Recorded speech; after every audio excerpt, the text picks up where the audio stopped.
This movie finally answers the age-old question. What happens when a filmmaker has a double feature of Assault on Precinct 13 and The Expendables while doing a line of cocaine? The answer?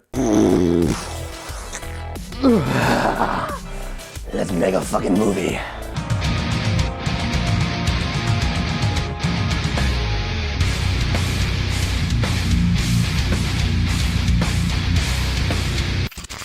So VFW tells the story of a group of aged veterans protecting a young girl and her stolen bricks of drugs from a bunch of bloodthirsty, tweaked out punks. Well, Christmas came early, Carnage Candy addicts, because I got a bloodthirsty fever and the only cure is VFW. This is a movie that is going to completely float under the radar for a lot of genre fans, and I'm here to put whatever kind of a stop I can to that and tell you need to watch this shit. So this is a film that premiered at Fantastic Fest last year. I believe it was Fantastic Fest, and my buddy Sean Chandler was there, told me to keep an eye out for this film VFW, and now it is finally upon us. I've checked it out, and I'm here to tell you what was good and what was bad about this crazy little genre flick going for them throwback vibes that some of us genre fans need so desperately in today's movies. But before I get into it, if you guys are new to this channel, please hit that subscribe button if you enjoy this video, you want to check out more like it. I've got a ton of different reviews, ranking videos, all kinds of crazy stuff that your little horror heart will enjoy. Please like and share this video if you enjoy it so I can get it out there. And if you enjoy it so much that you want to help contribute to this channel, check down below in the video description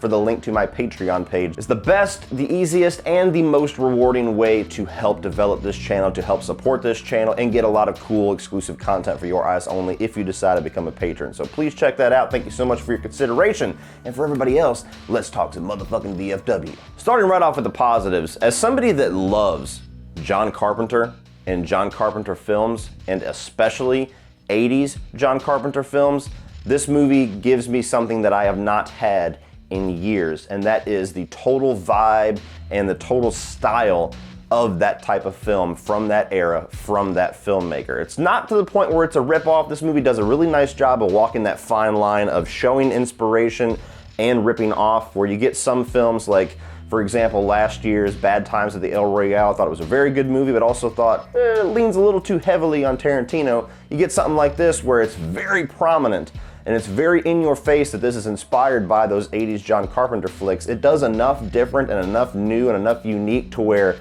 that inspiration is there to put a smile on your face and not get to the point where you roll your eyes and say, you're just ripping the dude off now. So with that being said, if you like John Carpenter flicks from that era, if you like his scores, if you like his style, there's even like text that looks straight out of something like Escape from New York.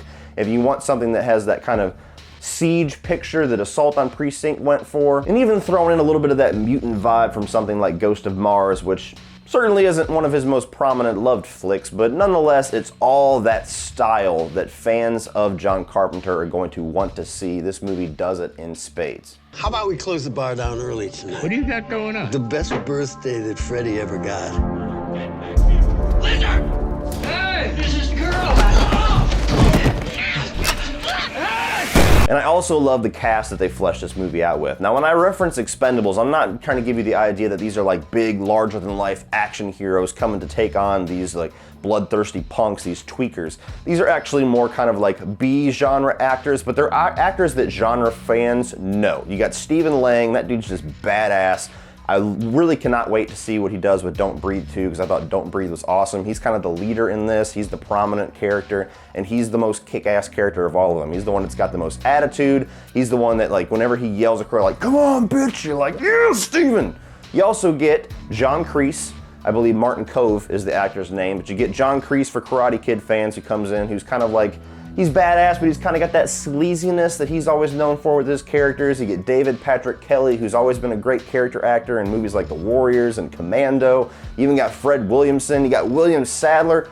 I love William Sadler. That guy's just a fucking awesome dude. Like, I never, when I think about the best actors of all time, for some reason his name never really pops into my head, but then whenever I see him, I'm like, this dude's one of the greatest actors of all time. Every time he shows up in a movie, he is awesome and he makes the movie better. You get all of these aged actors, these veterans of like B cinema genre flicks, and you put them all together and they're just a kick-ass group of heroes that you love to go on this crazy blood-soaked adventure with, because every single one of them's got attitude, every single one of them's got their own version of badass, every single one of them has different shades of that kind of grizzled veteran character that they have, or one's very noble, one's a little bit more pissed off, the other one's got a little sleazy about it. You love this group of characters, they're dynamic with each other, and you just want them to kick ass for this whole movie, and they do.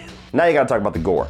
Carnage Candy, baby. Cranked up to fucking 11 in VFW. This is a movie where, look, it's light on story, and I'm gonna get into that. It's not a movie that's going for this new kind of, you know, impressive story, this new like mind twisty plot. It's not going for any of that. It gives you a very simple setup and then it just pours blood and guts all over it for 90 minutes, and this movie goes for it. Like, there's blood spewing out of necks, there's heads that get imploded from shotgun shells, there's limbs being chopped off, people being set on fire. This movie, if you like just seeing carnage candy galore, VFW delivers it in buckets. And overall, with all of that being said, this movie just aims to entertain. It aims to entertain fans of the genre, fans of this style of film, and it is entertaining from start to finish. It doesn't take very long for the plot to get going. It's a hard 90-minute movie, and it doesn't really let up the entire time either. There's not like a lull, there's not a quiet spot where the mutants have kind of backed off for a while and you get some character development and some nice little backstories or anything like that, even though that stuff's great. No, this movie opens up with a chick just splattering herself all across the pavement, and about 200 mutilated dead bodies later, the credits roll. You were a soldier. So are we all. Let's act like it. We set a perimeter. We make our stand. There's also some pretty good humor here too. Now, it's manly humor. It's definitely that throwback kind of 80s macho humor, so if you don't think that's funny, or if that offends you, or, you know, if it's not, you know, woke enough for you in today's age, you're probably not going to enjoy it. But for fans of the genre, for fans of that era, for fans of that throwback kind of manly, macho, bold-ass, just non-politically correct version of humor, there's a good amount of it in here. It's not a full-on comedy. Like I said, it's pretty much action and carnage. That's their main goals. But you do get some nice jokes in here between these two characters where they're talking about fucking shaved vaginas, and they're talking about getting to the titty bar and stuff like that. So it's just, when you're in the environment of these characters, of veterans, of actors of that genre from that era, it's humor that fits, and it's humor that will bring a smile to your face if you're a fan. Now, moving on to the negatives, the only genuine negative that I have with this film, and it's not even really a big negative, is the main female character, Lizard. She's the one who steals the drugs from our antagonist of this film. She's the one that runs into the VFW bar and gets all of our main characters into this mess. She's the one that sets the plot afoot. She's the one that sets these series of events off.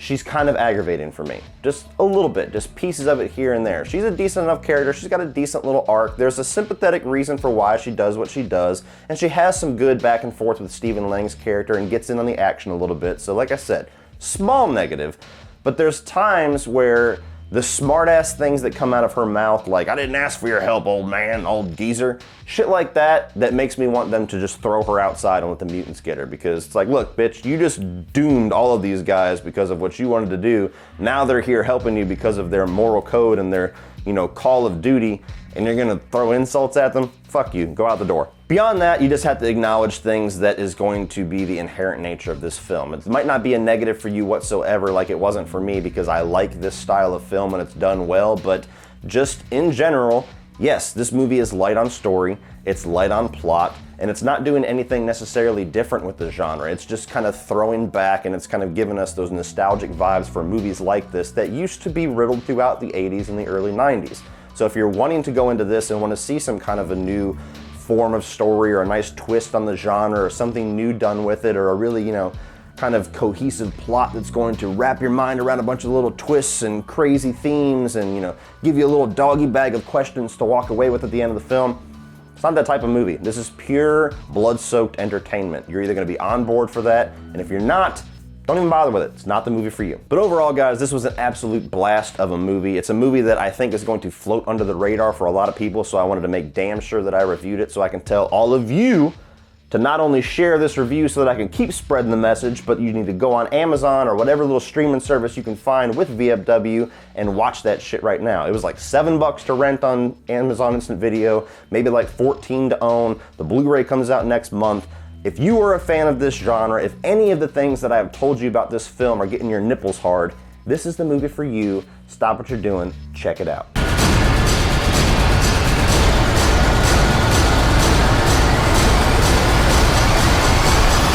So So for somebody that loves the genre and the era that this movie is throwing back to and trying to recapture the magic for, this was an absolute blood-soaked blast of a film. I had a lot of fun with it. I love seeing these actors together with these really cool characters, and the carnage candy galore just whets my appetite. So VFW is absolutely a must-see. Check it out online right now, and then go out and buy it.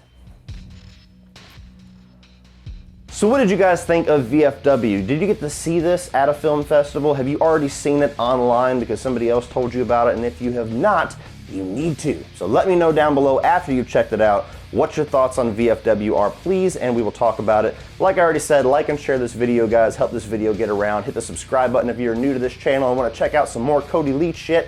And as always, remember, opinions are like assholes, but that doesn't mean that you have to be.